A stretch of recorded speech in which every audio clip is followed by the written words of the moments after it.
આજે આપણે ગૌરી વ્રત અને જયા પાર્વતી વ્રતમાં ખાઈ શકાય એવા ખારી ભાજીના ભજીયા તૈયાર કરીશું. ભજીયા બનાવવા માટે 250 ગ્રામ દરિયાઈ કે ખારી ભાજીને મેં ડાળખાથી અલગ કરી સાફ કરી અને ચોખ્ખા પાણીથી ધોઈ લીધેલ છે. ભાજીને બરાબર ધોઈ લેવાની છે જેથી એમાં કાંકરા ન રહે.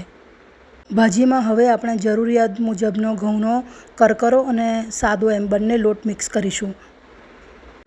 લોટને ભાજીમાં મિક્સ કર્યા બાદ એમાં 2 ચમચી મોટા દહીં નાખેલું છે અને ત્યારબાદ પાણી નાખી અને એને બરાબર મિક્સ કરી લીધેલ છે.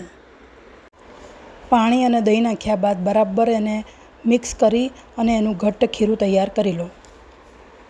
તૈયાર થયેલા ખીરામાં થોડું ગરમ તેલ નાખી અને એને બરાબર ફેંટી એમાંથી ગોળ મીડિયમ સોનેરી આકારના વડા તળી લો.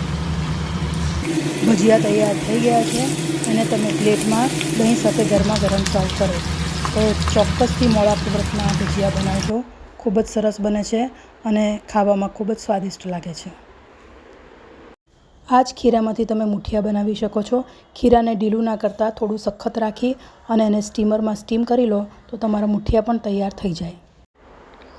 આ ભજીયા ખાવામાં ખૂબ જ કુરકુરા અને સ્વાદિષ્ટ લાગે છે અને જ્યારે દીકરીઓને મીઠું ના ખાવાનું હોય તો આ ભજીયા એમને એક મિષ્ટાનની ગરજ સારે છે. તો મિત્રો ચોક્કસ બનાવજો